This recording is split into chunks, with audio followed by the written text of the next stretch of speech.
Pater agak di sini juga supaya nggak terlalu kena matahari boleh? Ya. Satu, dua, tiga. Selamat datang di Paroki Kranji Gereja Santo Mikael. Proyek Kranji adalah anak pertama dari Paroki Bekasi Gereja Santo Arnolus Jansen yang kini berusia 35 tahun sebagai paroki.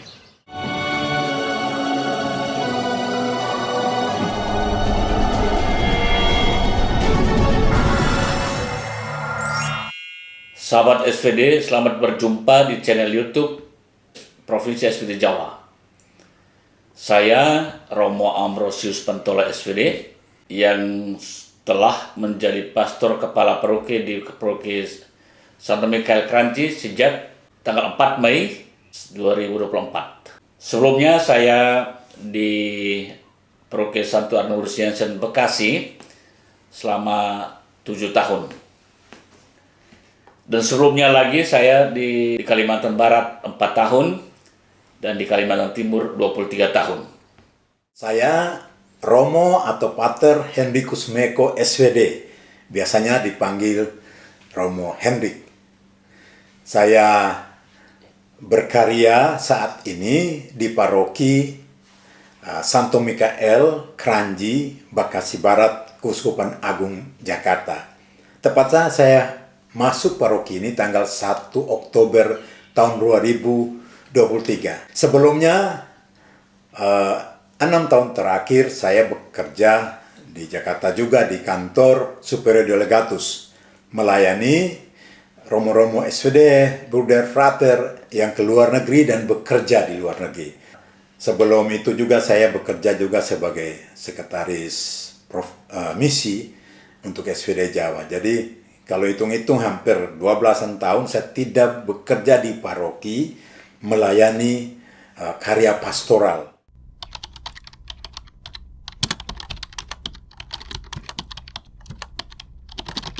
Paroki Santo Mikael Kranji berada di Kota Madia, Bekasi, Kecamatan Bekasi Barat, dalam wilayah Keuskupan Agung Jakarta.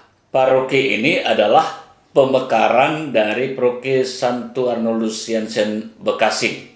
Perintis paroki ini adalah Pastor Yan Lali SVD almarhum. Dan pada tanggal 19 Mei 1990, paroki ini ditetapkan oleh Uskup Keuskupan Agung Jakarta sebagai sebuah paroki dengan nama Paroki Santo Mikael Kranji. Paroki ini juga sudah punya anak tersendiri lagi, yaitu Paroki Albertus Harapan Indah. Jumlah umat yang dilayani atau yang ada dalam paroki ini sampai saat ini adalah 7.150 jiwa yang tersebar di 13 wilayah dan 55 lingkungan. Kelompok-kelompok kategori di sini cukup banyak dalam paroki ini. Dan kelompok-kelompok ini selalu mengharapkan kalau kegiatan kelompok pastor harus hadir bersama mereka. Dan ini kadang-kadang menjadi kesulitan karena bertabrakan dengan kegiatan-kegiatan lain.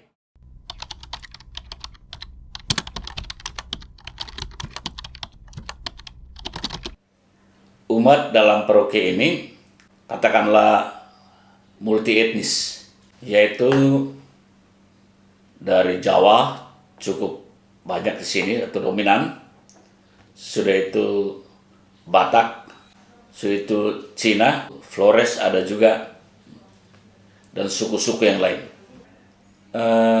Umat di sini kalau dibandingkan dengan kelompok kaum muda dengan kelompok dewasa dan kelompok lansia, kelihatannya kelompok lansia lebih banyak.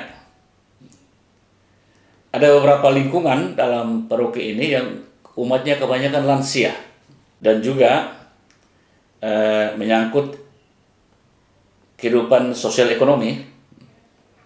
Kehidupan sosial ekonomi itu memang banyak juga masih aktif bekerja, apakah itu sebagai pegawai perusahaan, apakah itu sebagai guru swasta atau guru negeri, atau juga ada juga yang bekerja sebagai influencer atau sebagai bisnis online. Dalam pekerjaan, dalam dunia kerja memang ada itu, hampir semua bekerja di semua lain kehidupan ekonomi.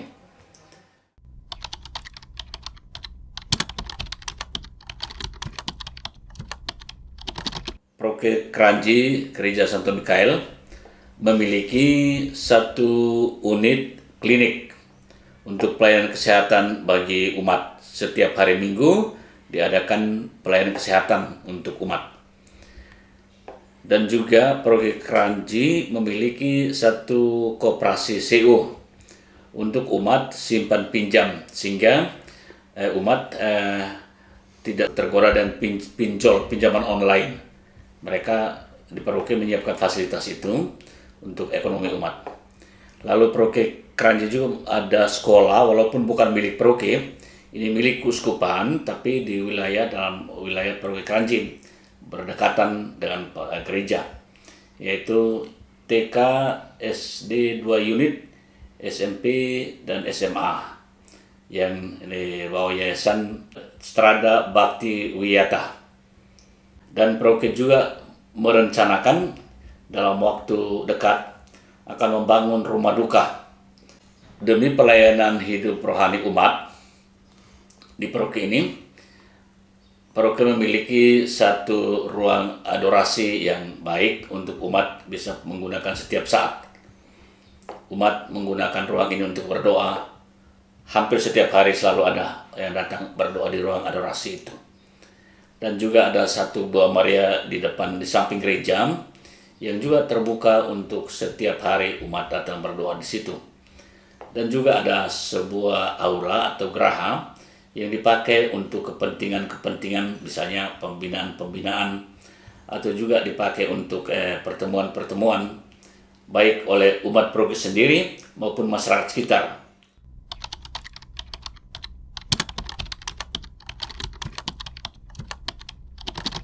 Paroki kami ini ya, yang lansia cukup banyak dan mereka sangat aktif.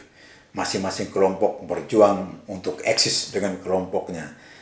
Kita kewalahan untuk melayani mereka, sehingga sedikit juga menjadi masalah untuk orang muda yang seperti tenggelam karena didominasi oleh kelompok senior itu yang ada. Dengan paroki ini boleh kata ya mulai digolongkan paroki tua. Jadi gereja di Keuskupan Agung Jakarta itu berkembang terus ke pinggir dan perumahan baru. Tetapi karena itu juga mungkin karena sudah tua, tanda petik tua, matang, sehingga untuk kegiatan-kegiatan semua mereka bisa atur sendiri. Kita tinggal ya memberikan ya pelayanan rohani, itu yang menjadi pelayanan. Itu untuk saya sangat menyenangkan. Dan ya dengan teman pastor juga sangat baik karena sudah lama kenal, jadi komunikasi sehingga lebih banyak tertawa, sudah itu sukacita juga yang menyenangkan juga di dalam karya pelayanan.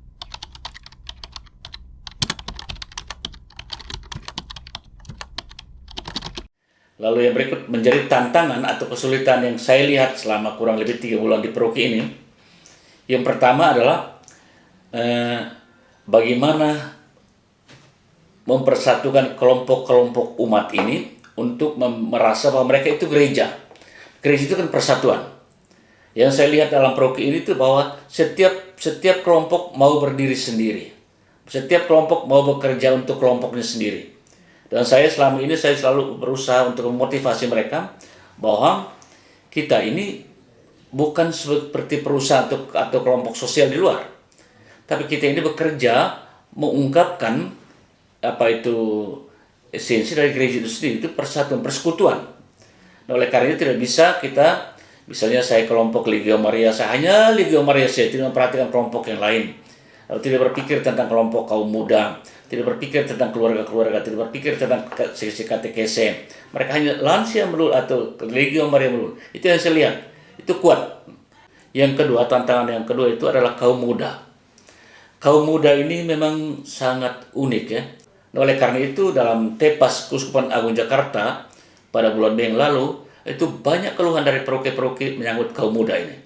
bahwa kaum muda ini termasuk salah satu poin yang harus diperhatikan dalam program kerja Keuskupan Tepas, Ardas tahun 2025, yaitu kepedulian lebih kepada yang miskin dan bersesat, termasuk kaum muda yang harus diberi perhatian.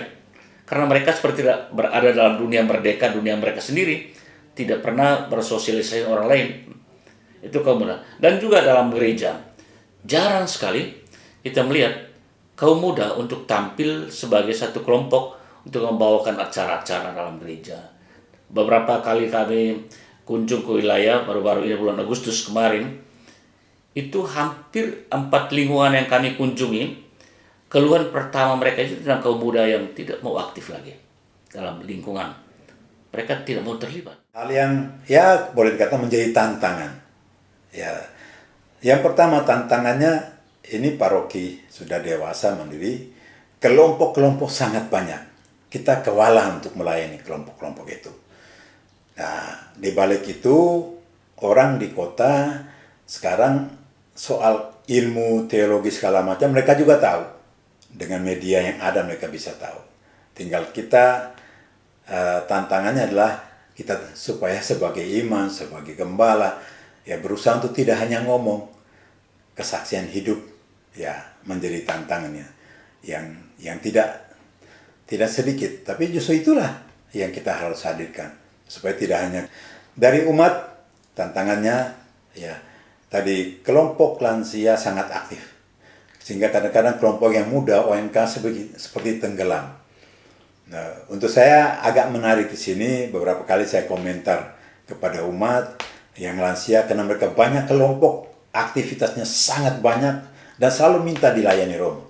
Nah, saya sebagai SVD kadang-kadang mulai memberi animasi misi, yaitu bahwa mereka mulai membuka diri, tidak hanya kelompoknya, tidak hanya parokinya, tapi melihat di luar.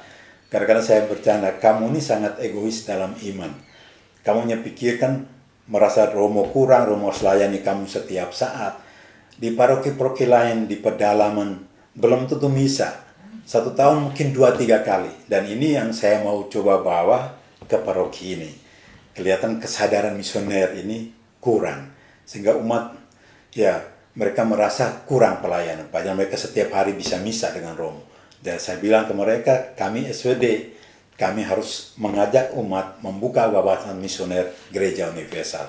Jadi harus juga, jangan lihat kamu, lihat juga gereja di tempat lain, kelompok di tempat lain yang juga butuh pelayan tidak seperti kamu. Dan saya rasa, saya melihat setelah setahun di sini, ini yang untuk saya hadirkan sebagai semangat SVD untuk umat di paroki ini.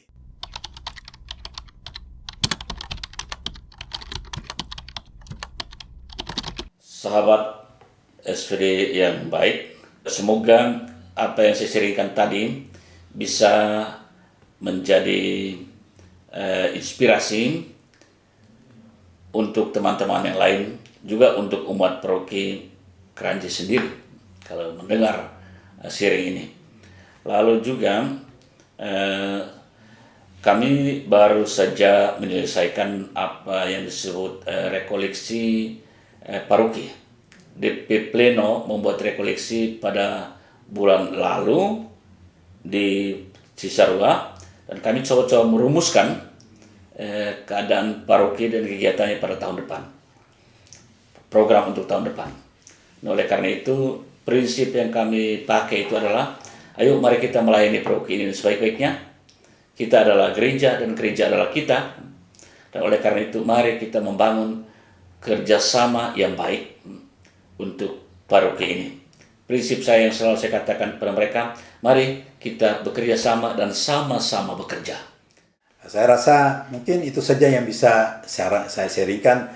Saya yakin ini juga menjadi menjadi motivasi untuk kita semua, dan terakhir mohon doanya untuk kami para romo, kami anggota SVD supaya betul setia dengan panggilan, juga dengan visi misi spiritualitas SVD itu dimanapun, khususnya kami yang di paroki, karena praktisi yang di paroki itulah yang berhadapan dengan umat langsung setiap hari. Bekerja di ladangmu jadi abdi abadi hari ini sampai akhir